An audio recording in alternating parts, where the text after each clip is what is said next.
Good afternoon. Can everyone hear me? Because I can't hear if the mic is actually working. Does it seem to be working? Are we good? No? You want to turn it up, Teresa? We're going to get everybody's mic settled here. But welcome on behalf of the Kellogg Institute. Thanks very much for coming. I think until Teresa turns my mic up, I think I can talk loud enough to speak to the group here. I'm really delighted to be able to host these two great friends of the Kellogg Institute and of mine, Kurt Weyland, who is the Mike Hogg Professor of Government at the University of Texas at Austin, and Ken Roberts, who is the Richard Schwartz Professor of Government at the University of Cornell University, sorry. We do that like we're not Notre Dame University, we're the University of Notre Dame. Cornell University. Both of them have long time ties to the Kellogg Institute. Both have been visiting fellows here in the past, and in addition, Ken was on the advisory board of the Kellogg Institute.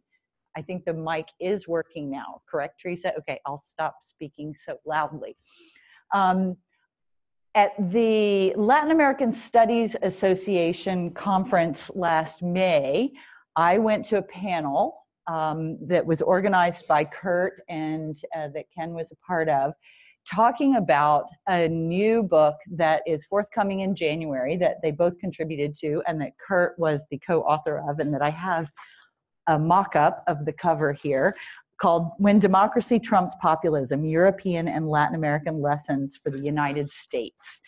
And it was a standing room only room, and they barely got through their presentation before the questions started popping up from the audience. And at the time I said, it would be great if you guys would come and do that at the Kellogg Institute. We don't have all the members of the panel, but we have these two, and there was a strategic reason for that. And that strategic reason is because they had differing opinions. And so we have some academic and civil discourse here with differing opinions on these lessons from Europe and Latin America for the United States. Neither of them are American political scientists in the sense of they don't study American politics. They're both comparativists. They both study other countries. And they said, this is kind of different for Kellogg, doing something about the United States. And yes, in fact, it is. But what we're actually going to focus on is what we in the United States can learn from these other countries that Kurt and Ken study. I'm going to stop talking now. I'm going to turn it over to them, and we're going to have each of them open with about a 5 to 7 minute introduction. We're going to ask you to go to the podium for that. We'll let each of them have their turn. We'll go alphabetical order. We'll start with Ken Roberts.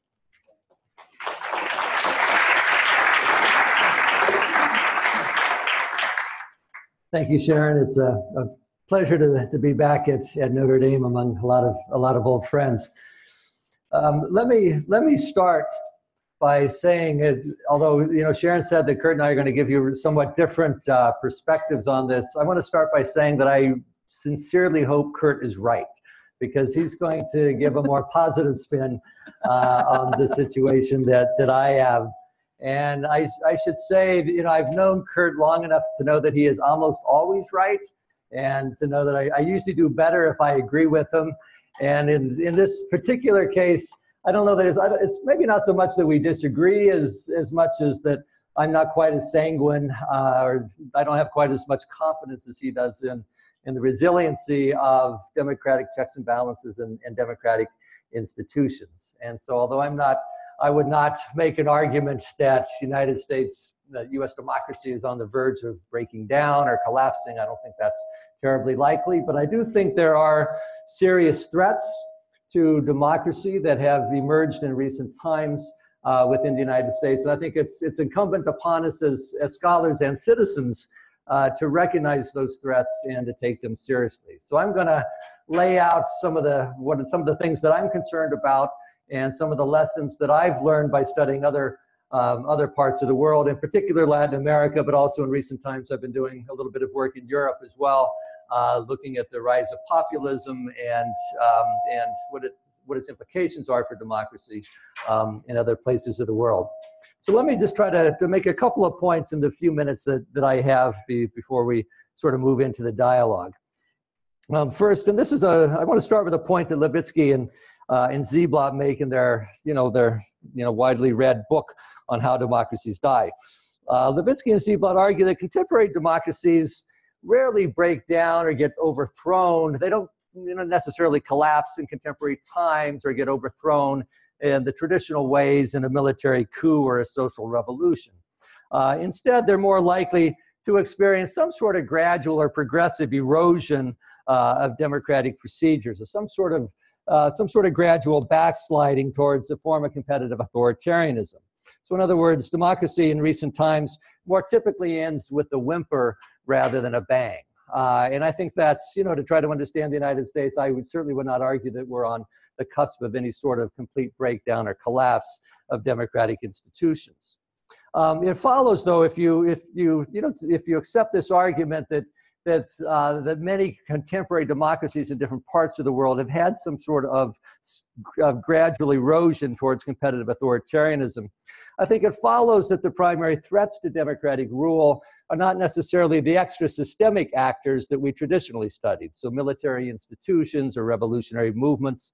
More likely in contemporary times, the primary threats to democracy are actors who operate within democratic institutions. So in other words, they're actors who are leading political parties, they're running for office, they're seeking electoral mandates, but they're doing so while engaging in political practices that often clash with democratic norms and rules and procedures. Right? So in other words, they adopt practices that tend to tilt the democratic playing field by concentrating power in the hands of rulers and undermining their political opponents. And we see examples of this in many different places in the world. Certainly those of us that study Latin America have seen the Venezuelan case in particular with some version of that. You can see the Turkish case, you see Hungary, you see Poland in Eastern Europe. So this is a pattern of democratic backsliding, some sort of progressive movement away from liberal democracy towards something that looks more like competitive authoritarianism. Now, it's important to note, and I would argue that formal institutional rules and procedures, or what the comparativists call parchment institutions, they may get in the way of that kind of democratic backsliding. They may make it more difficult, but I would argue that they don't preclude democratic backsliding. Right? The separation of powers and institutional checks and balances are not automatic, and they're not self-enforcing. And so ultimately, I think when you look at some of the other places around the world where this has happened, you see that that the separation of powers, they can often be neutralized, and institutional checks and balances can often be neutralized where you see a party, where you see autocratic rulers who are backed by party loyalists, who then try to turn every institutional lever that they gain control over into an instrument of partisan advantage. And I think this is part of the recipe that you see taking places in countries like Hungary in recent times.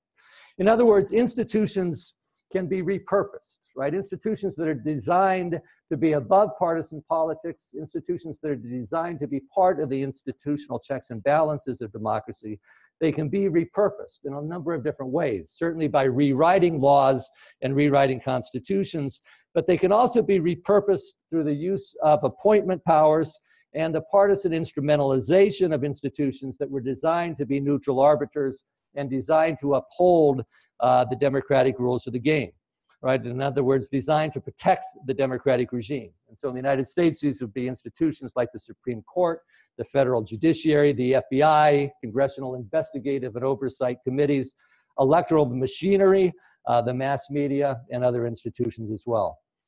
In short, we've seen examples around the world where democracy can break down without even breaking the law. And I think this is something that we need to be concerned about. This institutional repurposing, I would argue, is especially likely in contexts of acute partisan and ideological polarization that tends to raise the stakes of electoral competition, and also it raises the stakes of controlling the different institutional levers within a democratic regime. Right? It's not surprising then that the intensification of partisan polarization in American politics in recent decades has been accompanied by the politicization and the delegitimation of a wide range of regime-level institutions, from the courts and the FBI to electoral institutions and the mass media. In this context, then, I would argue that the key to restraining the autocratic tendencies of an outside populist figure such as Donald Trump is really his relationship to the political party that he took over and transformed into a vehicle for his personal ambitions. In particular, I think it's important then whether or not the party bandwagons behind his leadership in pursuit of its own partisan and ideological goals, or whether it maintains a measure of political independence that allows it to defend regime-level checks and balances. And I think over the first 2 years of the Trump administration, we can see a lot of the bandwagoning tendencies, but I think the Republican Party is clearly not a unitary actor, right? There are different tendencies within the party, and I think in many ways there's a struggle that is underway within the Republican Party over these different kinds of strategies, whether they bandwagon behind the Trump administration and try to protect his presidency, or whether there's a higher level of loyalty to regime-level institutions themselves. If the Republican Party continues to bandwagon behind Trump, then I think that the primary restraint that exists within the regime is really the ability of the opposition party, the Democrats, to maintain access to key institutional levers in order to defend checks and balances within the democratic regime in a context of deepening political conflict and institutional gridlock.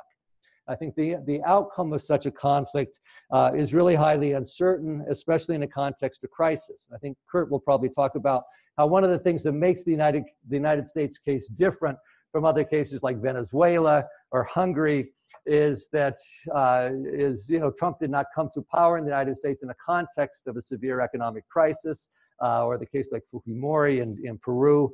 You also don't have a situation like in Venezuela or Hungary where the opposition party collapsed and where a ruling party could fill the vacuum and occupy all the institutional levers. And so clearly, as we see in the most recent midterm elections in the United States, the Democratic Party remains competitive and retains a capability to occupy some of the key institutional levers in order to try to uphold some of the institutional checks and balances.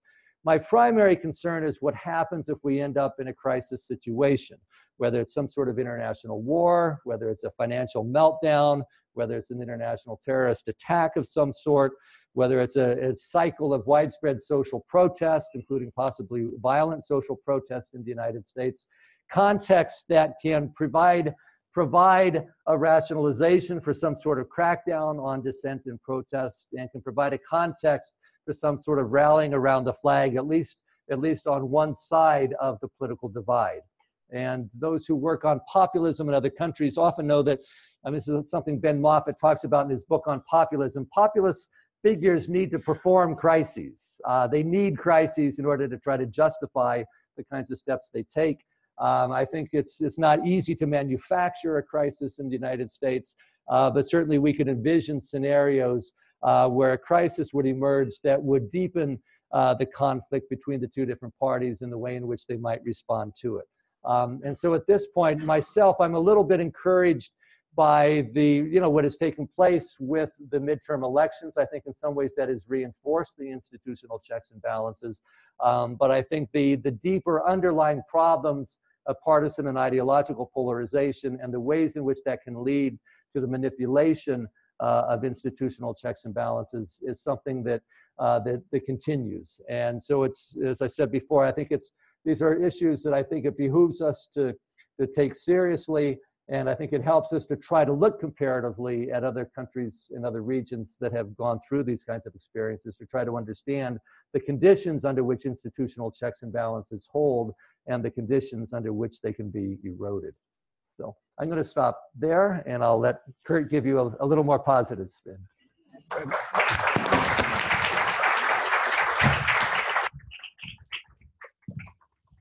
So thank you very much to the Kellogg Institute for inviting me to this debate and for giving me the chance to present some of the findings from this book project that we did.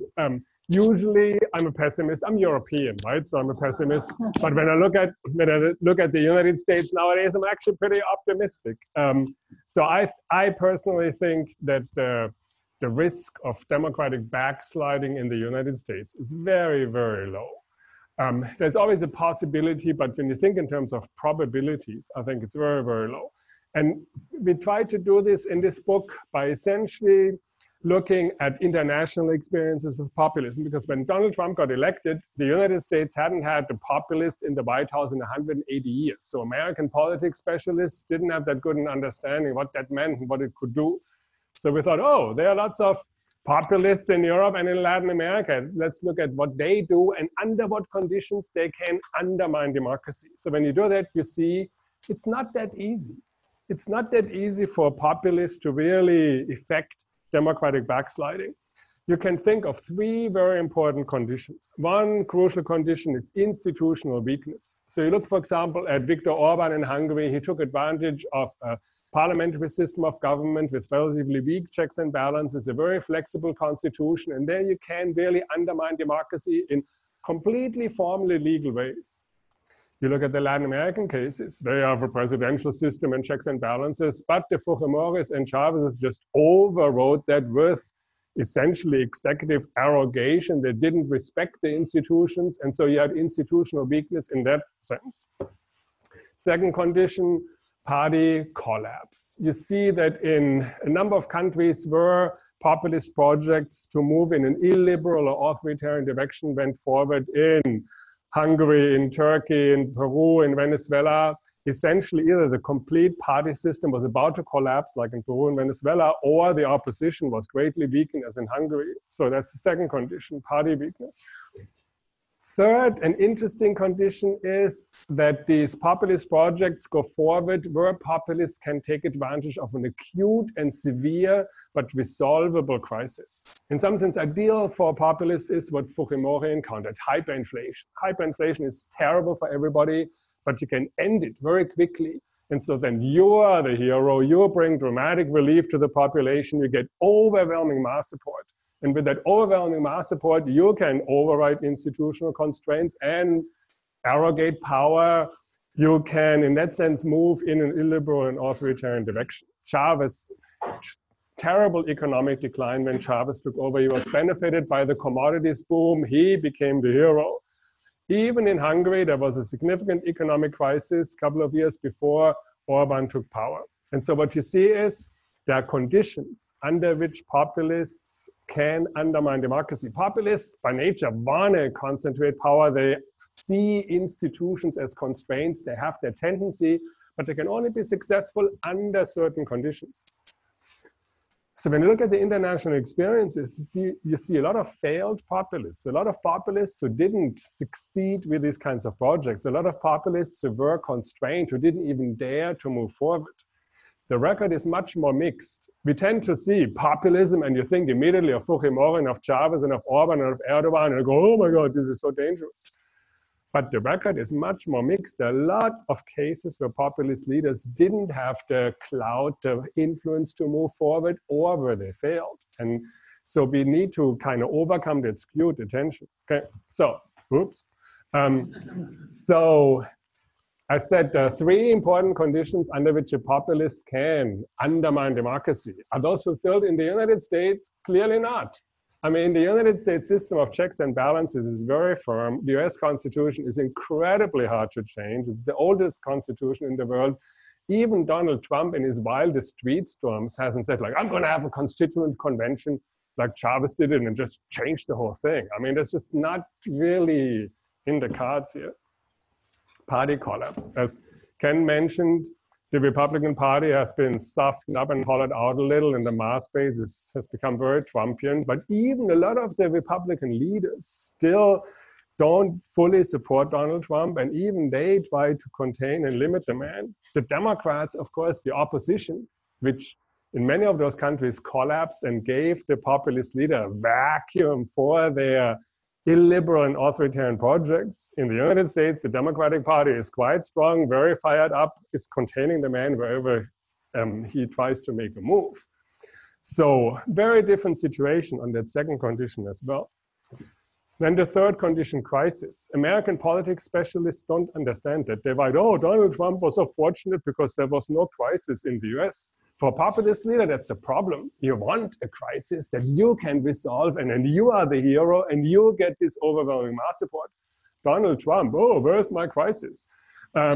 So you see that his support has always been limited. He has never had majority approval. I mean, a populist who is not very popular doesn't have very much clout. I mean, Chavez had like 70% support. When Fujimori closed the Congress in Peru, he had like 82% support. Man, when you have that mass support, nobody's going to oppose you. You can just go through. If you're Donald Trump and you're happy when you have more than 40% approval, you're not going to do very much. And so what you see then is some of the main conditions that allowed populists in other countries to do serious damage to democracy are clearly not given in the United States. What I actually think is that in many ways we see the opposite. I think what we see is we might be seeing a revitalization of American democracy because people are so worked up about Donald Trump that you see a lot of democratic participatory energy. You saw all these new candidates in the midterm elections. You see that this energy doesn't go out in the street, mass protests, so that Donald Trump could say, oh, I have to crack down on these hooligans. No, it gets channeled into electoral institutions. The midterm elections had the highest turnout in more than 100 years in the United States. And so maybe paradoxically, Trump is shaking up things so much and getting so much under people's skin, he might actually, be by deterrent effect, be a cause for the opposite, not a decline of American democracy, but in some sense a revitalization. The transgressor in chief gets people so worked up that they try to oppose him, and that's actually good for American democracy. So paradoxically, maybe what we actually see is not continued deterioration, but a turnaround. So that's what I wanted to provoke you with in this introduction.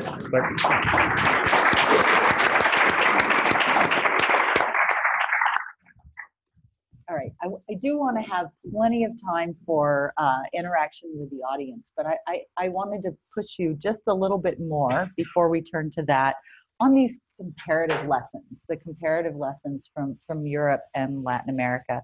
And I want to ask you both the same question and then let you answer, and then we'll move toward the audience questions. But I want to push you a little bit more on where both of you, and I think we'll go back to you, Ken, just going back and forth here.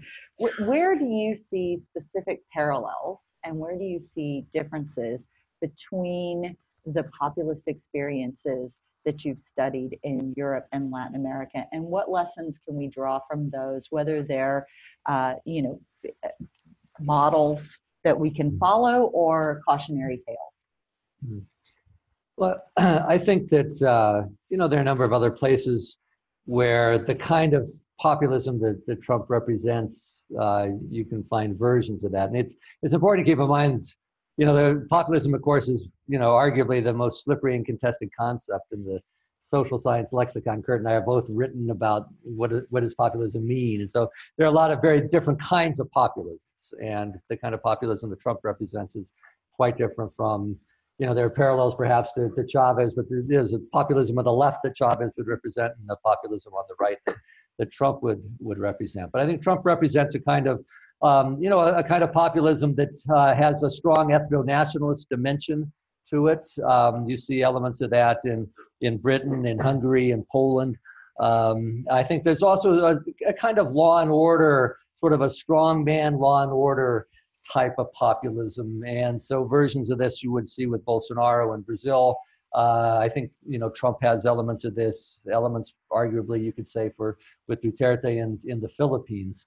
But in terms of other places where I see parallels, one of the striking things that I see is, in the Hungarian case, where the party of Orbán, Fidesz, began essentially as a liberal democratic party in the context of the breakdown of communism in the late 1980s, and sort of emerged out of the student movement and began its career in politics as essentially a centrist liberal kind of political party, and then progressively moved towards the right and became increasingly nationalistic and eventually ethno-nationalistic over time, and gravitated towards a very different kinds of politics. And Urban was a leader of the party throughout this period. But this gravitation over time, which I think is interesting, because I think, in many ways there is, as I said, the Republican Party is not a unitary actor in the United States. And so I think there's a struggle underway to define the character of the Republican Party. But I think it's,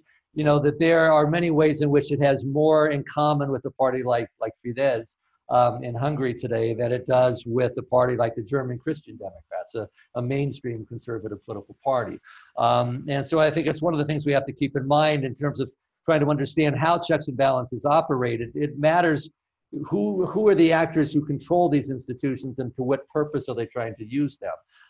And I think the Republican Party is a very different kind of conservative party today than what it was 20 or 30 or 40 years ago. And I think there are some parallels there to what you see in a case like Fidesz, with a similar evolution that has gone on there. So, when you look at the international experience with populism, you see that, the number of actors obviously try to oppose these populist leaders. And one factor that I didn't even mention is clearly the courts. You see that, for example, in an interesting case that we also discuss in the book, which is, the only populist leader who was chief executive of an advanced industrialized country was Silvio Berlusconi in Italy. And he was chief executive for 10 years, off and on. He did no serious damage to democracy in Italy, partly because of the courts. And so the court system, the judiciary, is very important.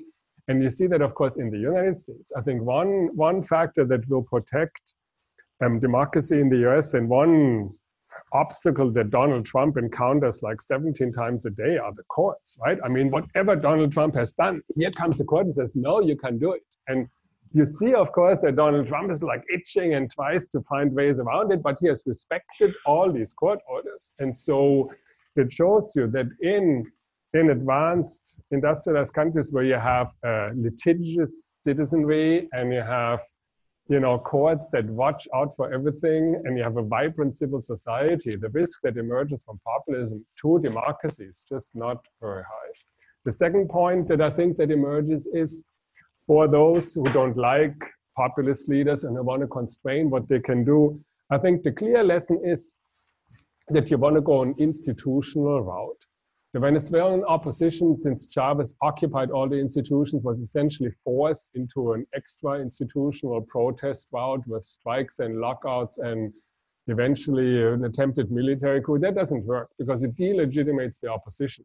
And so I think for people in the US, it's very important to channel that energy that exists into electoral, into institutional channels.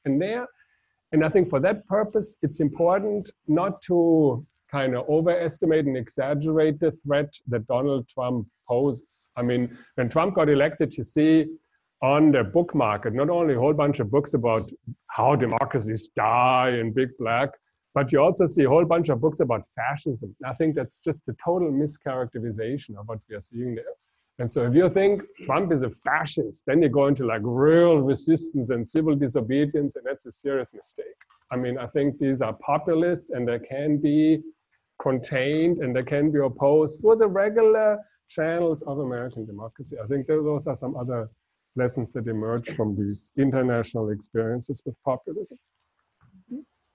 But if I could just follow up with one other point, I think, and I agree with a lot of what Kurt is saying, but I think in some ways you've identified precisely where the flashpoints of contention are. So it's in the courts, it's in the electoral machinery, the questions about voter turnout in addition to the voter fraud, the questions about voter suppression, which is quite extraordinary and in an established democracy to see efforts to try to suppress electoral turnout, and then also in the media. And so these key arenas of democratic contestation and democratic debate where you can contain some sort of autocratic populist figure, it's precisely where I think you see the pressure and the contention with the efforts to try to, to reshape the court, which is clearly an effort that is underway, and also efforts, I think, to manipulate the electoral machinery through gerrymandering, through voter suppression, making it difficult for people to register and turn out. It's true that that there was an increased turnout in this most recent midterm elections, and this is why the electoral arena is such a flashpoint of contention today, because it is sort of the main hope for the opposition, and then also the media as well, which is has a tradition of independence in the United States, but ultimately I think that these are the key flashpoints of contention, and I think it's critical that those kinds of spaces remain open. Mm-hmm. Mm-hmm.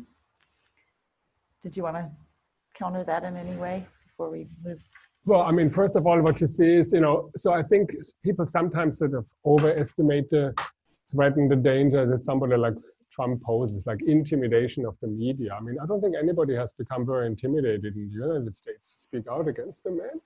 And I mean, even in the court, I mean, interestingly, I think that most of the judges, at least into the Supreme Court, who get appointed there are not Trumpian populists. They're just regular conservatives who I think many other Republican presidents would have appointed as well. So these are not Trump cronies who are going to allow the man to assault American democracy. And then the other point that's interesting about voter suppression, I think when you think, I mean, the people who don't have IDs in the United States, I think they're so far away from the electoral system. Would they ever be likely to vote in the first place? I mean, formally speaking, not having an ID is an obstacle, but who actually is kept away from the polls? I mean, what percentage, what number of people is effectively kept away from the polls due to that obstacle? I mean, if you don't have an ID in this country, you are so far kind of marginalized in a way that, I mean, effectively speaking, I don't know. I mean, I talked to my Americanist colleagues in the department. The studies don't find much voter suppression. If you do analysis of American states and you look at the ID laws and whatever, you can't really document a clear, significant impact on electoral turnout from the severity of these ID laws. Because the people who are affected by that, voting is one of the last things they worry about. Okay. We're going to open it up to questions from the audience. We do have a microphone that we'll be passing around. Please do wait for the microphone. That way everyone can hear your question. And because we're recording this, it will also get on the recording.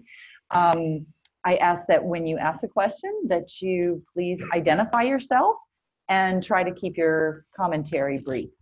So.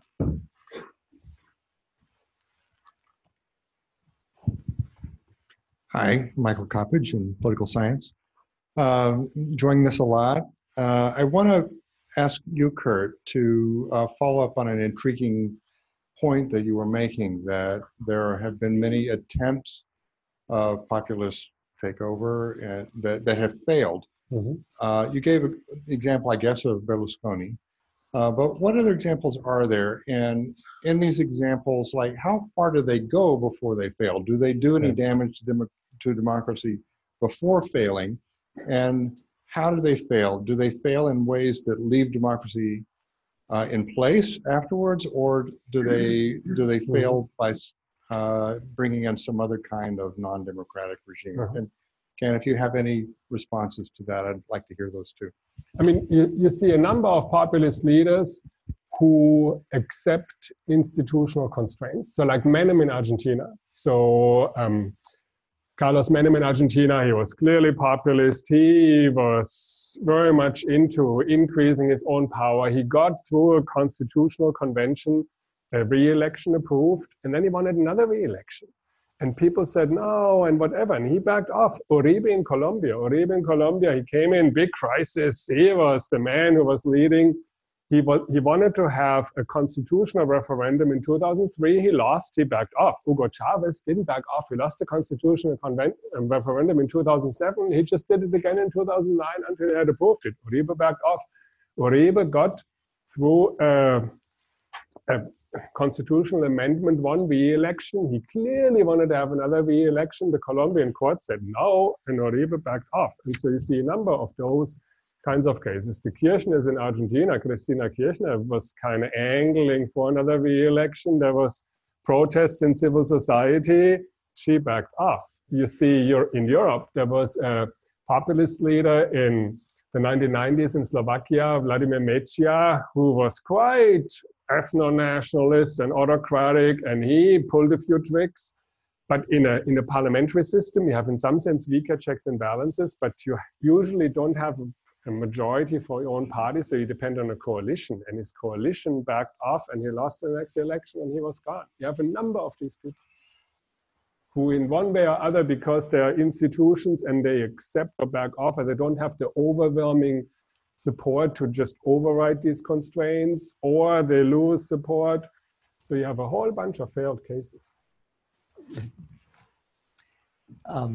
Yeah, you know, I've sort of struggled with trying to understand, you know, try to understand the relations between Trump and the party. And my sense is that in some ways, Trump is the tip of the iceberg. And I think sometimes there's too much focus on Trump himself.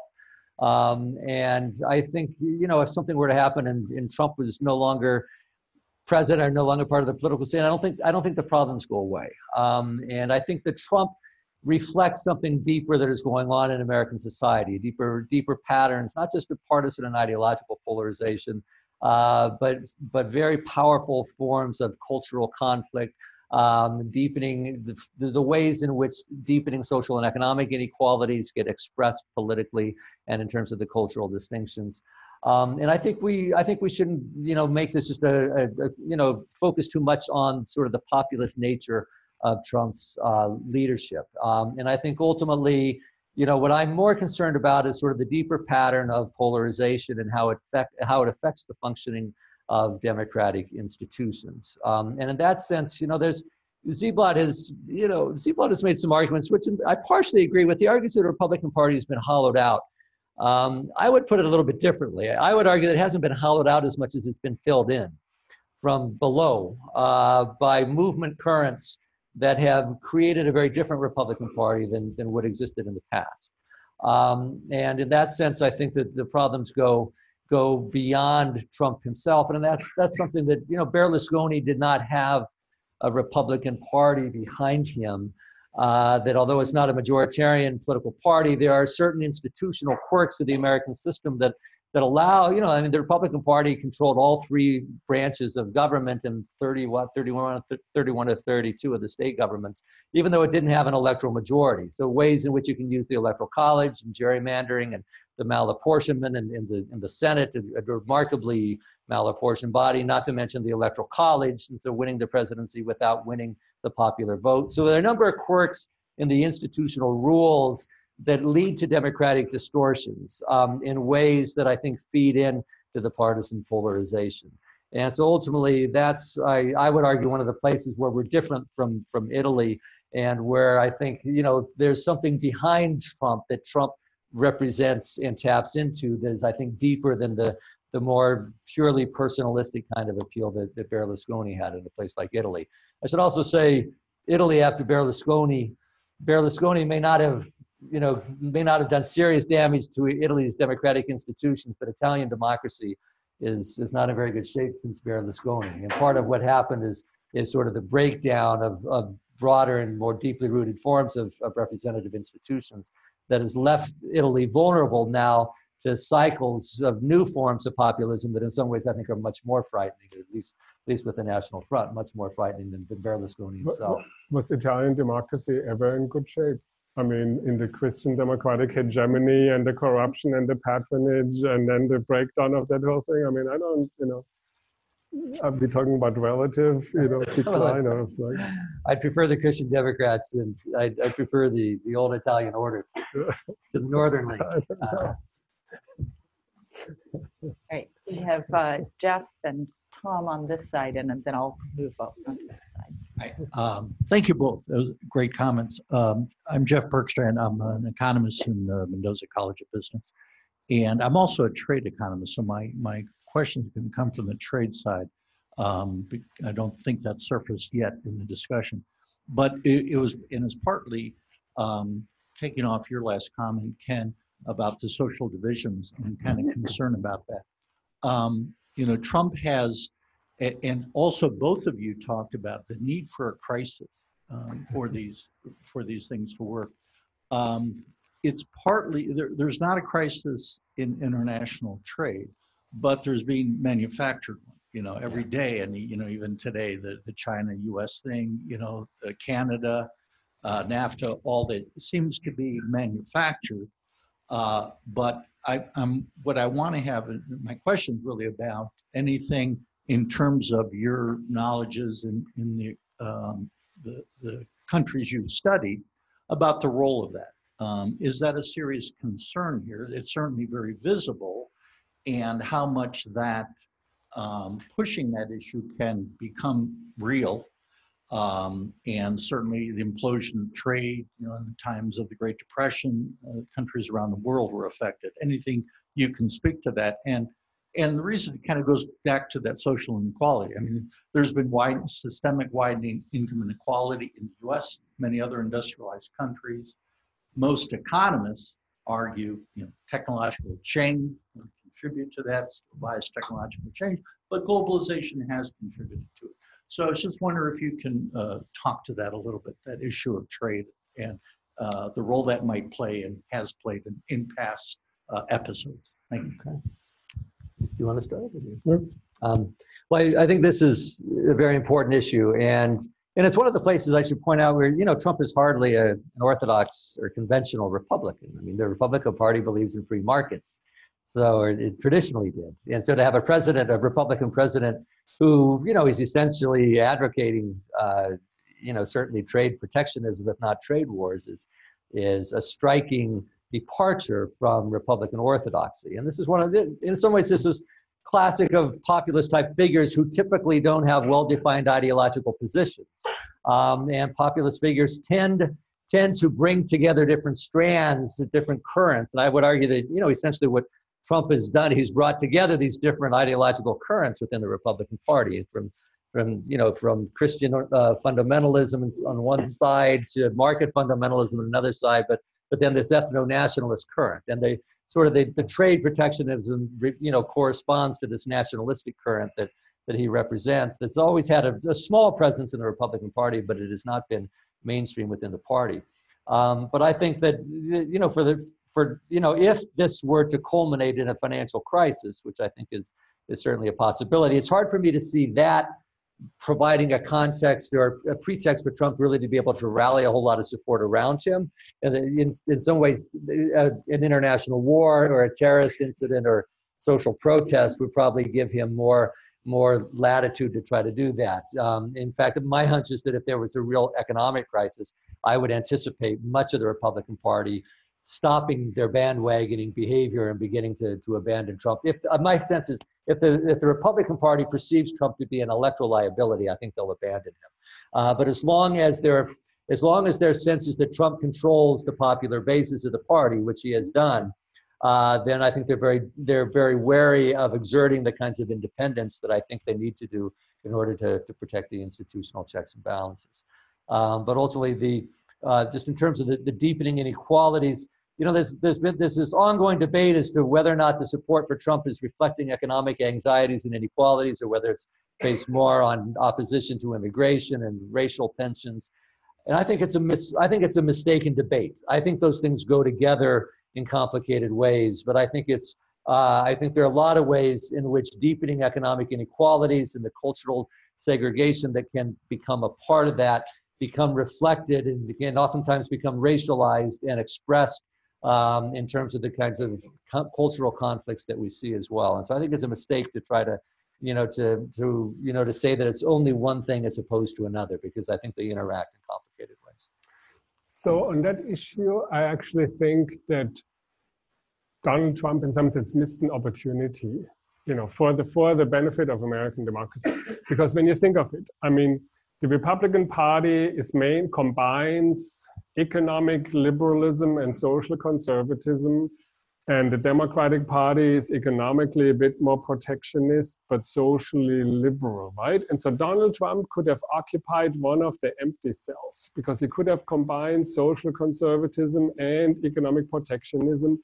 And if he had played that right when he came into office, and if he had done the, he did essentially this whole trade war in his second year in office, if he had started out with this, and if he had domestically rolled out a huge infrastructure public investment program, I'm really creating millions of jobs, there could have been much more of a chance for a realignment of the American electorate. He could have won some of the Rust-Belt conservative trade union wing of the Democratic Party over much more. And and if he had done that, in principle, he might have won like 60% support. But he didn't take advantage of that opportunity. He aligned, especially in his first year tax cut, whatever, with a, he didn't do the Trumpian economic policy in his first year, and he missed a big opportunity, which I think is really salutary for American democracy, because he got in the trench, and now it's much harder to get out of it. I think it reflects the divisions within the Republican Party in part. He wanted to do a big infrastructure spending program. That was part of his campaign platform.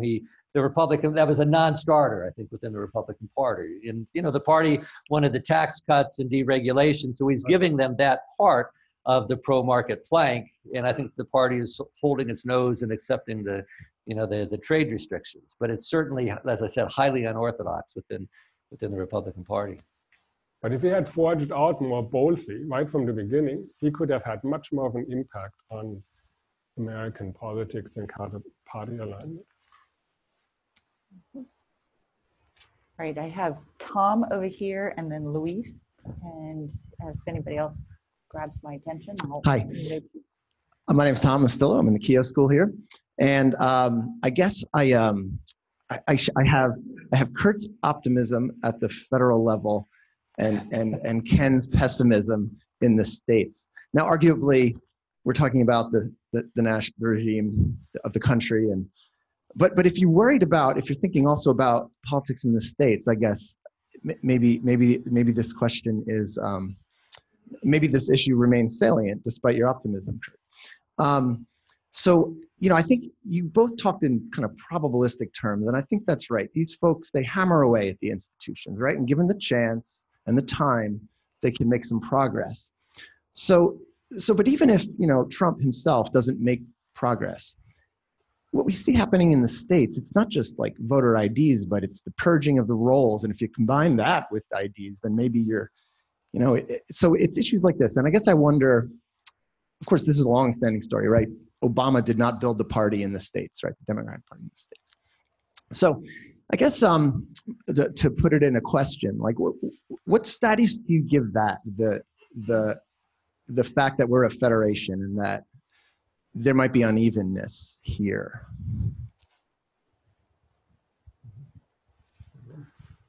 So you are really pushing us out of our comfort zone, because we are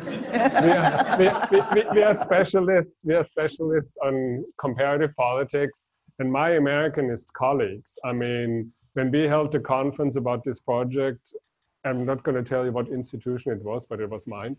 The Americanists didn't go because they thought, what do these comparativists have to say? So, I'm already trespassing in pronouncing all these things about American politics. Until last year, I knew very little. It's only recently that I actually started kind of reading about it. So the states,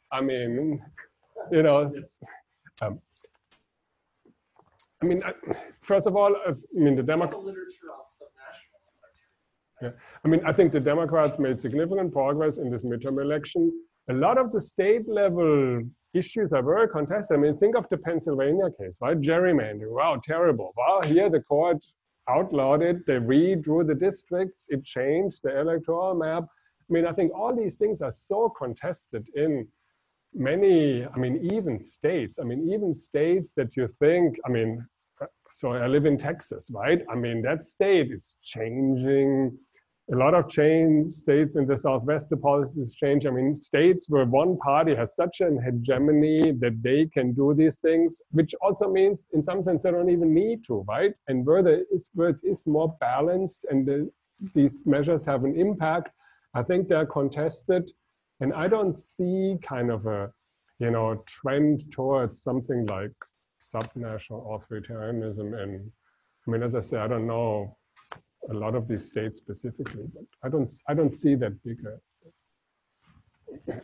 I think you see, in some ways the states are reflecting the polarization that has taken place writ large, and so what's taking place in New York or California looks so dramatically different from what you see going on in North Carolina and other places. Although certainly we're seeing a lot of pushback now against efforts to, extreme gerrymandering, efforts to suppress the votes, purging of voter rolls, other kinds of things. But ultimately, the classic literature tells us that that federalism allows subnational politics to be experiments, that allows us to experiment with ways of perfecting democracy. And the fear I have is that we've seen, I think, in recent times, that subnational governments have become experimental breeding grounds for non-democratic practices like the purging of voter rolls and, the efforts to try to coordinate to figure, across different states to figure out how can we try to suppress the votes. I think it's important to keep in mind, you mentioned subnational authoritarianism. I mean, anybody who's read Ed Gibson's work or Rob Mickey's work at the University of Michigan, the southern part of the United States was clearly a subnational form of authoritarianism until the passage of the Civil Rights Act in the 1960s. That's quite clear.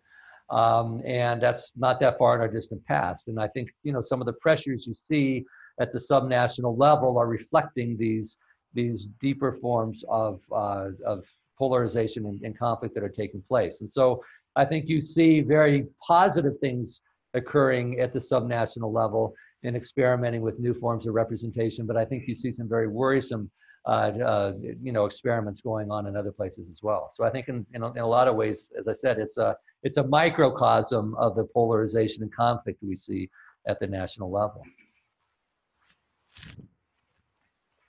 All right, we're going to move over here. Luis, you had your hand up, and then we'll move to the middle with Carrie.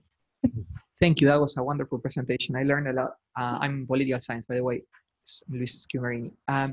So just following up on what Michael asked, I wanted to push you a bit more on where you have set the bar very high, to be worried or not about democracy by setting the bar at the level of backsliding, and whether what Trump is doing and the context in which he emerged would actually, harm democracy in more subtle ways, but that incrementally could eventually, lead us to think that American democracy has been hurt. And, if we go back to Ziblatt and Levitsky, right? So they talk a lot about norms, right? And it's hard for me to imagine that things that Trump is doing would not affect democratic norms in the US, like things like, for example, making it acceptable to suggest that a political opponent has to be locked up, tear gassing immigrants, all kinds of attacks on institutions that you have suggested would be the bulwarks against democratic backsliding are actually being attacked right now, right? So even the Supreme Court, if you go back to the Kavanaugh hearing was polarized on partisan grounds in a way that I don't think is common, right? So him suggesting a Hillary Clinton conspiracy underlying the campaign to go against him. So I think Ken is right that Trump kind of reflects a context, but I wonder whether he's enabling. Our evidence is there.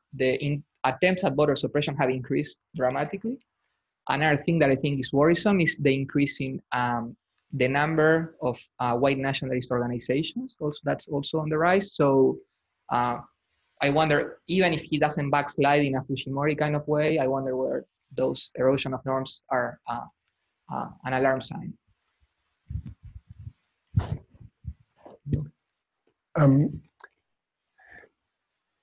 Clearly there has been a degrading of democratic norms. And so the question is, what do we make of it? I mean, in some sense, how high are our standards for what we call democracy and democratic quality, right? I mean, democracy is often not particularly with velvet gloves, and there are all kinds of conflicts. I mean, when you think of the United States, in the 1960s, there were huge protests in the streets, there were race riots, right? I mean, democracies go through rough times and then they recover. So I don't think that is, anything resembling democratic backsliding. It diminishes, you can say, the quality of democracy. But I think that is part of the reason why there is so much kind of pushback against Trump, that he is such a transgressor, and so many people are so offended and worked up. And so what I'm heartened by is that the response is not kind of, you know, I mean, in many ways, populist leaders set a trap. They are confrontational, and they hope that the other side is equally confrontational, and then this kind of polarization really blows up, and they can say, look, like in Venezuela, the opposition is as bad as I am, and what do you have to complain about? And so what is the good thing about the United States is, since there are so many institutional arenas, the opposition is really fired up by Trump's transgressions and incivility and all these kinds of things, but they channel it in democratically productive ways, for example, into the electoral arena. And so, you know, the question is threat to democracy. I don't see that big a threat to democracy, and I'm very heartened by the response that we are seeing.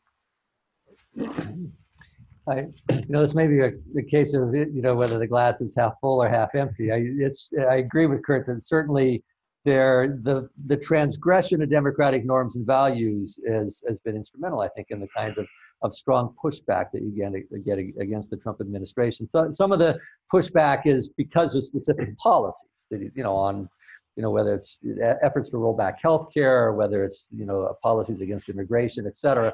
But some of the opposition to Trump is clearly triggered by the fact that he is openly transgressing democratic norms and values. What I find worrisome is sort of the flip side of that. A good part of Trump's appeal, I think, is precisely because he transgresses, because he's willing to stick it to the guys that, to the liberals establishment, the coastal elites that, you know, if you watch Fox News and, you know, where this, you know, this populist discourse is you know, being played out and articulated. But there's an embrace of the, you know, some of the public opinion surveys seem to indicate that for a lot of the supporters of Trump, it's not based on specific policies, you know, whether it's trade policies or anything else. Anti-immigration policies, yeah, there seems to be, that clearly resonates with a lot of the Trump base. But what's stronger for Trump's appeal is more his combative style. It's precisely the fact that he flaunts political incorrectness, and he sticks it to the opposition and to the other guys that you don't like. And so that brand of politics clearly resonates with a lot of the core constituencies and the base. And according to public opinion surveys, it's that personal appeal based on his combative style that is more significant than any specific policy planks that he's taking. And that's sort of that's part of what makes this a populist kind of phenomenon. Populist figures always flaunt that which is correct, that which is proper, because that which is proper is part of the elite, it's part of the establishment. And so if you are anti-establishment and you're contesting, you know, that is establishment, you know, it's what Ostergy calls the flaunting of the low in politics.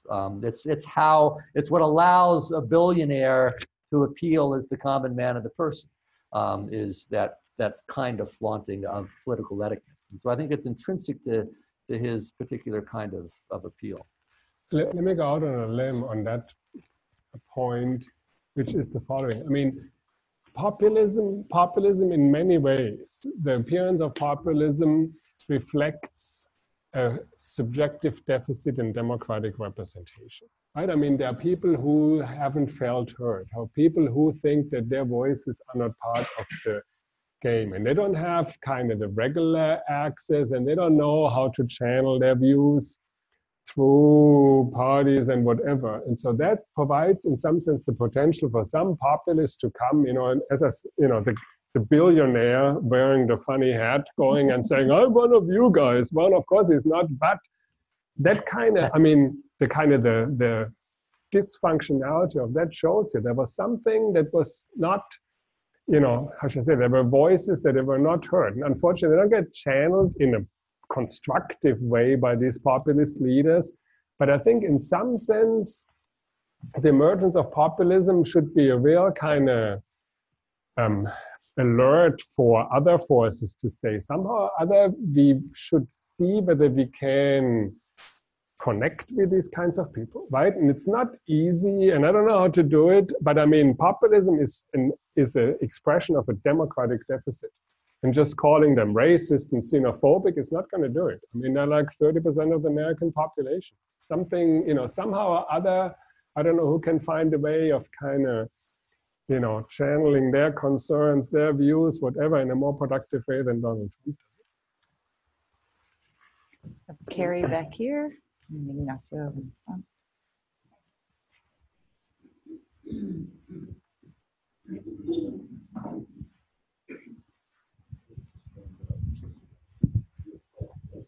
Thank you. Carrie Kazel, Political Science. This question is for both Ken and Kurt. It's a terrific panel.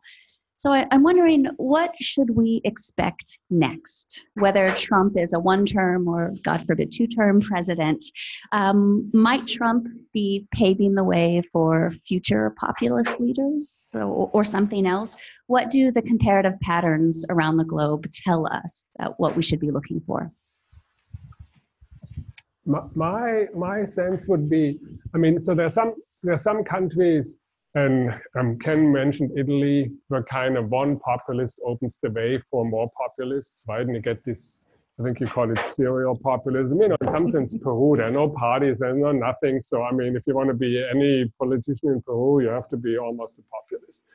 But what I think is more common is that populism, in some sense, serves as a deterrent, and people say, oops, you know, not again, right? So you have Fujimori, and then Fujimori's government implodes, and there's a real recovery. There's a real kind of, let's make sure this doesn't happen. That was the pattern in Brazil after Collor. That's in some sense what's going on in Ecuador now with Lenin Moreno after Correa. And I think you see that in a whole bunch of countries, that populism and these populist leaders in their transgressive ways, I mean, they cause such a problem that many people say, ooh, we are going to try to make sure that this does not happen again. So I'm again hopeful that Trump, you know, is not going to be an example and will not set a precedent, but more like, okay, let's make sure that we don't get that kind of thing again. Very difficult to say, you know, and I don't have a crystal ball. And, you know, I mean, this is where, I mean, as I said at the very beginning, I really hope Kurt is right, because I mean, sort of revival of positive democratic energy and everything. And you know, that you can see that taking place. And, you know, there are scenarios where that expands and strengthens and, you know, and not only reinforces our representative institutions, but strengthens representative institutions in American democracy. And that would be, you know, a terrific outcome of all of this. You know, what are the odds of that? Are difficult to say. The other, you know, the darker scenario would be, you know, the kind of crisis that I talked about, providing a context of, you know, for deepening polarization and conflict and some sort of crackdown, where you really do begin to see the institutions ceasing to function as democratic institutions. I don't think that's likely either, but I do think it's, to be honest, I would say the odds of that outcome, I would put as being higher than the odds that I would have given you 3 years ago that Donald Trump could be elected president of the United States. And so I do think that there is some possibility of that. But I think it is highly uncertain and unpredictable, you know, where this is going to go. I think it clearly depends in part on the, you know, the next election outcome.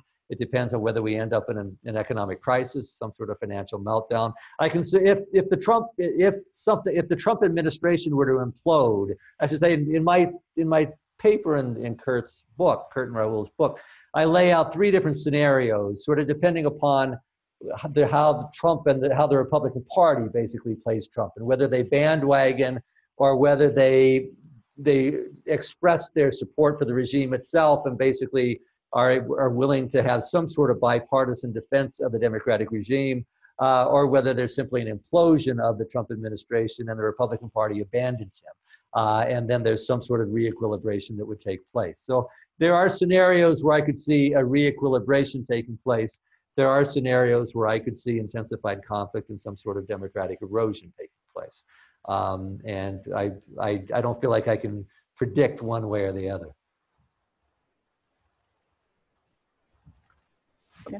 Okay, we had Ignacio here, and then this gentleman in the middle. Hi, Ignacio Walker. I'm a fellow at the Kellogg and from Chile. So let me begin. Hello. I interviewed you many I remember. years ago, Ignacio, yeah. I remember. And I've read both of your works, and thank you for this wonderful conversation. So I must begin saying that I have a strong bias against populism. I'm not neutral in this respect. I've been struggling against populism, not only in the academic side, but in the political side for many years, trying to strengthen institutions and so on. So, and because I believe that nationalism and populism are the two major threats against democracy and its institutions in the Western world today. So, two comments dash question. One from South America. Wouldn't you agree that somehow the populism that we have known in this recent wave of populism, Chavista populism or populism of the left, is somehow withering away from South America? No, definitely, no? And this may be explained, of course, because the golden ages of the recent wave of populism was the boom of the commodities that came in place, Hugo Chavez and Rafael Correa and Evo Morales, but also the Kirchners in Argentina, and Dilma, Lula, somehow in Brazil, more in a democratic setting in Argentina and Brazil, but let me call it populism of the left. I know that my friends from Brazil and Argentina do not like to equate these cases, and they are right, but that is like withering away. No? So that's the first part of it, because the boom of the commodities is over, and in that case, it may have been a failure of a populist wave in many ways. It's quite more in the defense. Maduro is not Chavez. No, needless to say, Lenin Moreno, it's not Rafael Correa.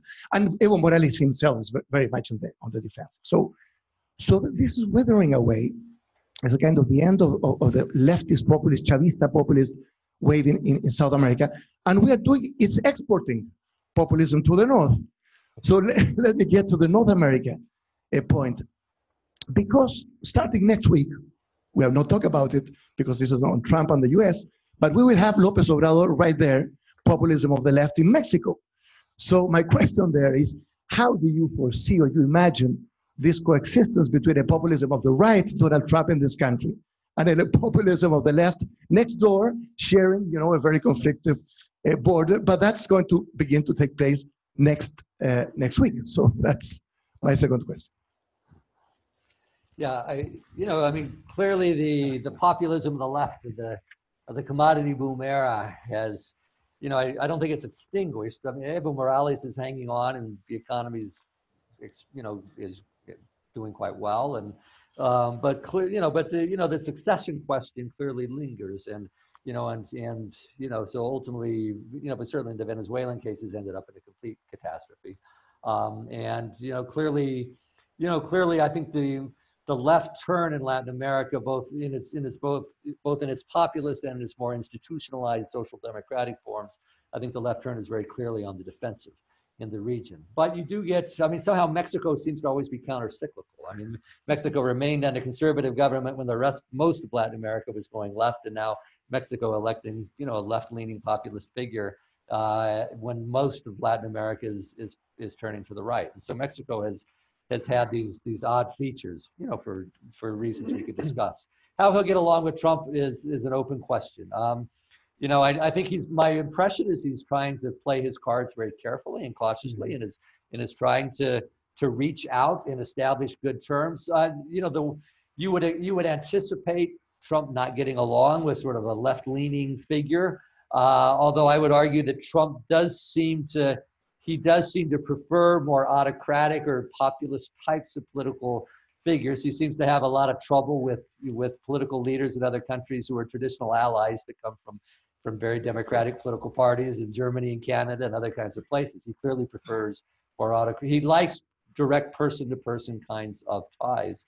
It's not completely inconceivable he would establish that with AMLO in Mexico, but it's a little bit difficult for me to envision that being a close relationship going forward. So again, very difficult to predict where that's going to go.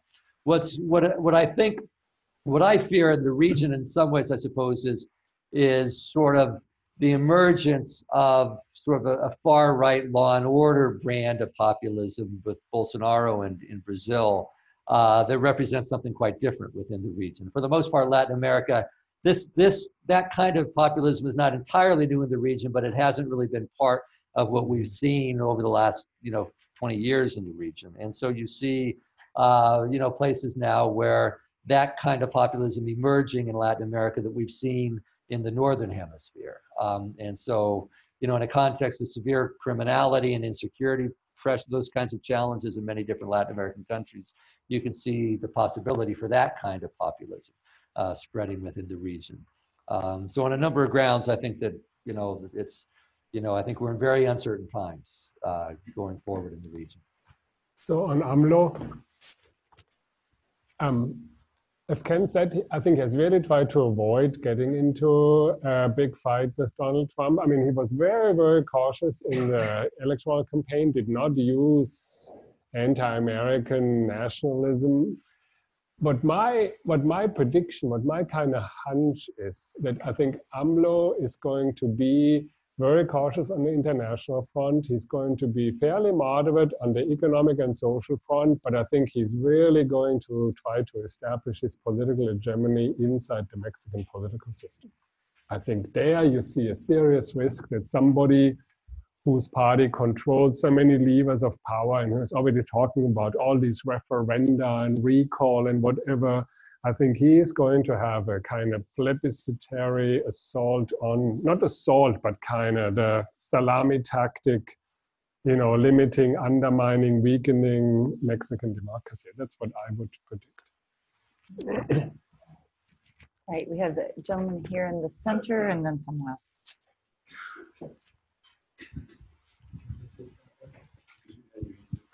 All right, thank you. I wanted to comment on what you had said, Dr. Roberts, about the cultural shift that you saw that Trump represented. And I think you touched on that too a bit also. Given and he, I think, probably is representative of this, which may predict that there will be another Trump-like figure if that particular faction gets stronger. And one of the things that I see in the American situation is the inequality, and that is growing greater. And so this cultural faction that you're talking about may also grow greater. And one other comment about what you both commented about is the crises. And what I see with President Trump is a constant creation of small crises. Now, he might be able to create a big one also, but he does this constantly, and that's how he engages this. But these are disenfranchised cultural aspect, I think, that we're talking about. Am I correct? Yeah. This is why, in his inaugural address, when Trump talked about the American carnage, I mean, that's sort of classic, populist performing the crisis and, and using that kind of language to try to depict a crisis, even if it's not necessarily what people saw. But to come to your point, I agree. I think that the deepening social and economic divide in American society, and in particular in heartland regions, with Taggart's work on populism, we talk about populism always appeals to the heartland. But there's this notion, I think, in a lot of heartland regions, you've got this, this northeastern coastal strip and a northwestern coastal strip that are, very cosmopolitan, very liberal culturally, that are plugged in, that, economically globalized and plugged into the international networks, and that much of the heartland, I think, feels left behind, and ultimately there's that plays in not only to the social and economic inequalities, but to the cultural cleavage that you see within American society. And one of the fears I have, I completely agree with Kurt's point, where the populism is always appealing to some sort of failure of political representation. I mean, it appeals to groups who have not felt that the established political parties are effectively, articulating their concerns and their interests. And I think there's a lot of that within Trump. And I think in this sense, it would be a lot of, I think it would be a huge mistake for the Democratic Party, for example, to write off the white working class, and to basically relegate that to the Republicans and say, we're going to become a multicultural political party.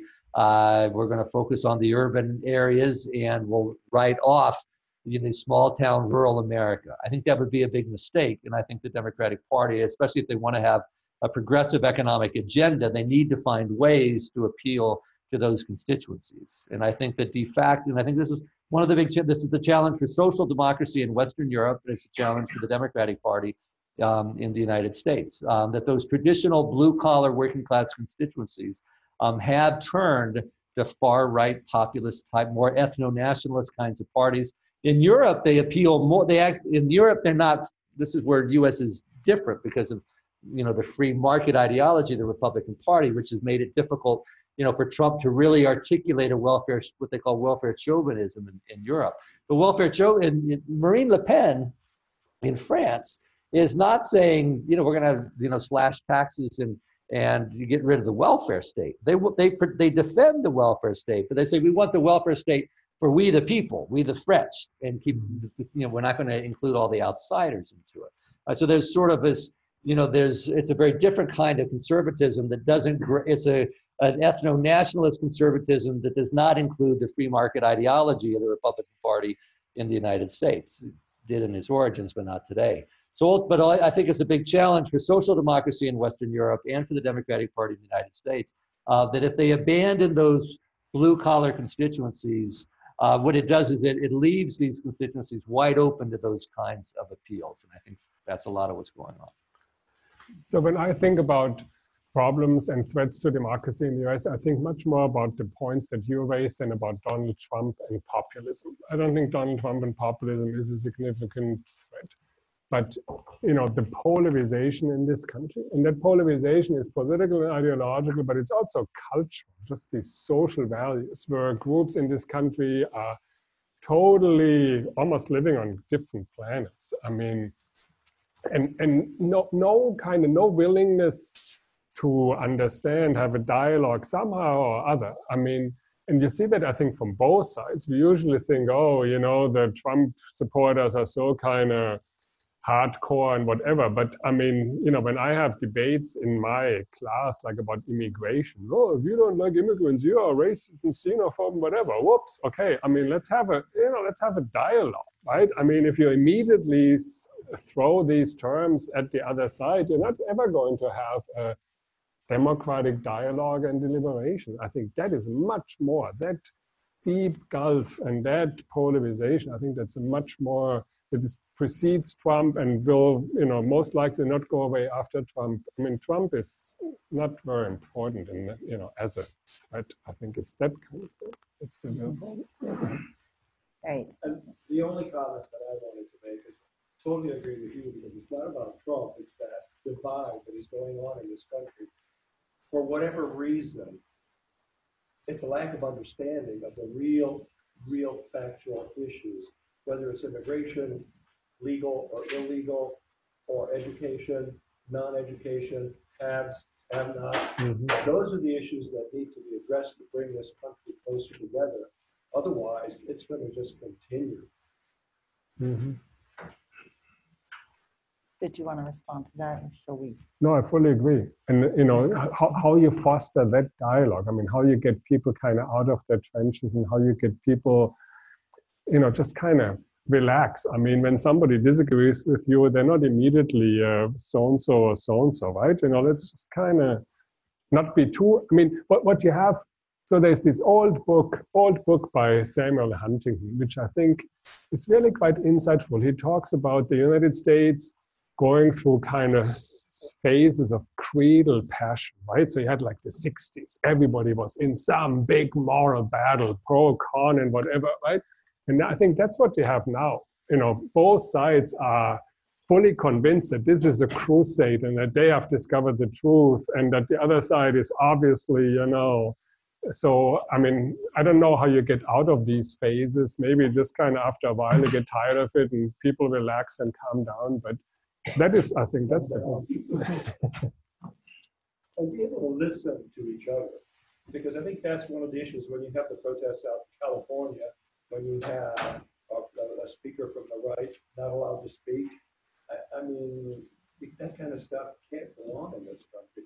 Freedom of speech is kind of limited if you don't let somebody else express their point of view. What you see there, of course, is the extremes in some weird sense like each other, right? Because, I mean, if you have protesters, then Donald Trump goes, oh, look at these out of control liberals. And they say, look at this out of control guy in the White House, right? I mean, so it's funny they kind of play off each other. We have a couple of people who've been waiting patiently to ask a question, and I'm going to ask them both to ask questions, and we'll close with those. I've got Samuel and Vicky. If you go ahead and ask your questions, and then we'll let you all close with well, I'm going to make a comment or a comment. Okay. First point: if Jill Stein hadn't been on the ballot in the states that Trump won in the Electoral College, right? You sum up the votes, Clinton and Jill Stein, and Hillary would have won an Electoral College majority, right? We wouldn't be here talking about this, right? And so just simply by a very, very small margin of votes, right? Here we are talking about momentous changes, huge threats and so on. And it doesn't amount to it's less than 100,000 votes, right? So let's keep that in mind. And I come at this topic from a very different perspective, therefore. I don't think that Trump is a populist. He may be something else, but he's not a populist.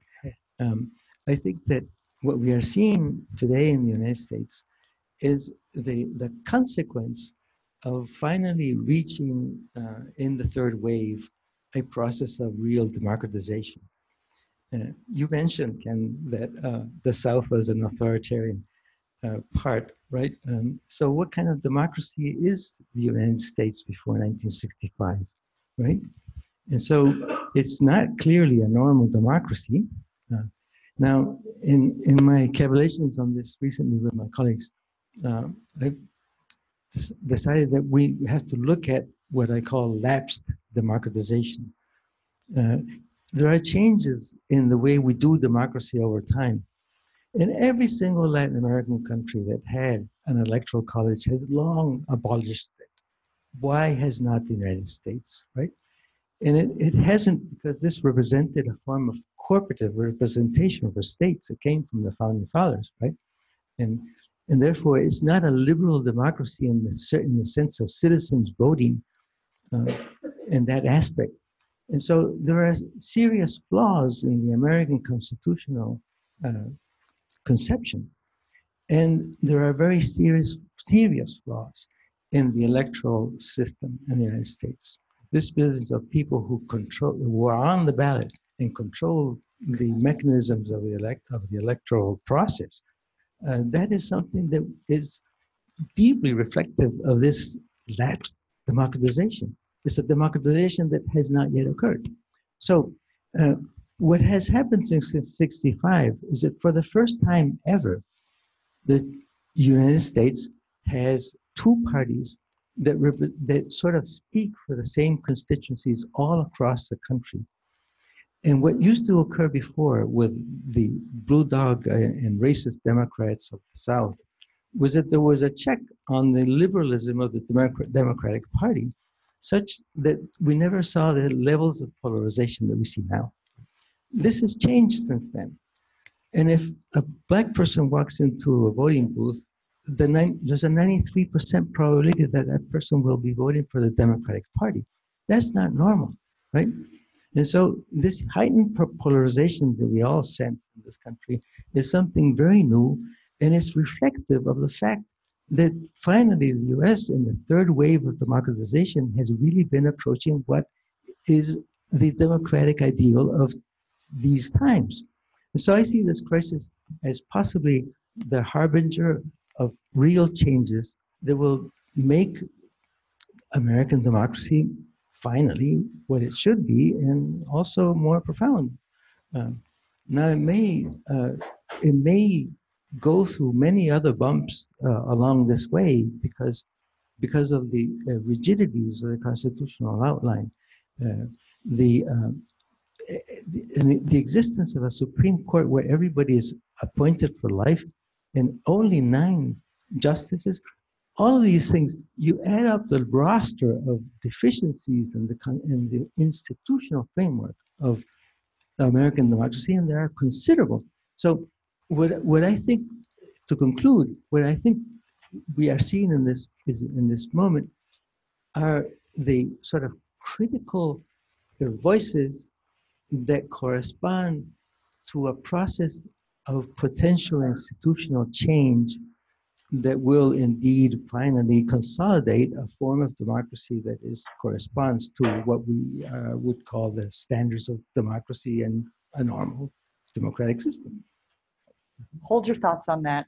We're going to take one final question from Victoria. Stick around if you'd like to talk to the panelists afterward. We do have a reception, so if you haven't had a chance to ask a question, there'll be an opportunity, but I did want to Hi, thank you for such a great panel. My name is Victoria Paniagua. I'm a fellow here at the Kellogg, and my question is very much related to Samuel's comments, so perhaps you can make a final wrap-up comment on this.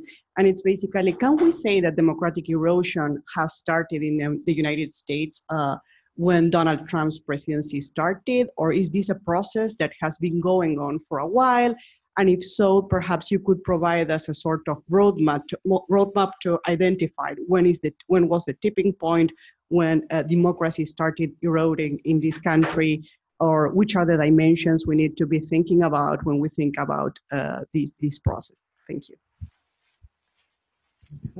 Closing comments. So I see Samuel's comment more in line with my position than with his, that the United States is finally democratizing. So I don't see a process of democratic erosion in the US. I see conflict deepening. I see that as a problem, but it's not democratic erosion. So, and I mean, I think a lot of the problems that you point out about the institutional setup are in some sense the paradox of success, right? Because the United States has had a democracy for so long time, the country with the longest standing democracy. Other countries that mess up and where democracy falls down get another chance to learn, like Germany, right? I mean, the Bonn Constitution is very different based on learning from the terrible Weimar and Nazi experience. The United States hasn't had that problem or opportunity, right? And so you have, relics in the Constitution that were never wiped out. And therefore the US institutional system is in some sense like the electoral administration, totally outdated. I mean, every Latin American country has a more modern electoral system than theirs, but it's the paradox of success in some sense. And, as I say, erosion, I just don't see. I mean, I see tendencies of sharpening conflict, but I'm not sure that there's, real damage to democracy in its institutionality. Hey, Ken, you're going to have the last word. Okay. I think certainly the conflict and the polarization predates Trump. I do think there has been erosion, and I also think that predates Trump. I think the Republican Party not being willing, the Senate not being willing to even consider a Supreme Court nominee that President Obama nominated is I think a significant violation of traditional democratic norms. Efforts at voter suppression, purging the rolls, the extreme gerrymandering. I think there are a lot of, the fact that, I think when the president can openly, can refer to the media as the enemy of the people, and some of the, the threats that have been made against the media, and sort of the loss of legitimacy of there being news accounts or news sources that are credible that both sides would agree on, or that we have electoral machinery that both sides would recognize as being fair. I think those are significant forms of erosion. And so those are the trend lines that I worry, but this clearly, I would argue that it predates Trump. In terms of Samuel's point, I agree in a lot of respects with what you're saying, that I think there are significant institutional flaws in the design of the American system. I mean, the Electoral College is is simply, it's not a democratic institution. It is, it was designed to insulate the regime from any sort of, popular expressions of democratic sovereignty. The Electoral College is certainly part of that. The malapportionment within the Senate is not a very democratic body at all. If Wyoming and North Dakota have as many senators as New York and California combined. And so, there are a whole series of disproportionalities that distort the democratic representation of the American people. And whether or not the current conflicts and the polarization are part of what we need to move forward I would like to see, to move beyond those kinds of distortions and restrictions on popular representation. I would be thrilled if that is the outcome that we get from this. And this may be sort of a, in an especially intense moment in a longer historical sweep that is moving in a more positive direction. A lot of this polarization and everything really began in the 1960s with the civil rights mobilization on the left, and then the conservative counter mobilization against it following the Voter Rights Act, with the shift of the South away from the Democratic camp to the Republican camp. And this is when the parties that used to overlap in the middle, you didn't have polarization, because the parties overlapped in the middle of the 1950s, and they competed for the so-called median voter. That begins to unravel really with the 1960s. We forget that the Republican Party was the more liberal party on civil rights until the 1960s. But this intense polarization has been I would argue, I think Doug McAdams' book on Deeply Divided gets at a lot of this. It's the way in which the mobilization and the counter-mobilization from the ground up in American society gets refracted in institutions, in particular the primary system, which provides an open door for some of the populist tendencies. And I think it's this interaction between the mobilization and counter-mobilization of these democratic institutions that has gotten us in the current predicament. And I think there are things we could do institutionally that could help to counteract those tendencies. The problem is that one side or the other tends to have a vested interest in the current rules of the game. And it's very difficult, given the kind of partisan and ideological gridlock we have, to begin reforming the institutions themselves. But I agree that that's where I think we should go. All right. Join me in thanking our speakers. Again, thank you all for coming. I know there are a couple people actually just right here who have not had a chance to ask their question. Please feel free to stay for the reception. You can ask the questions directly on a more informal basis. Thanks very much. Oh, I'll give you this. Harm you. Thank you.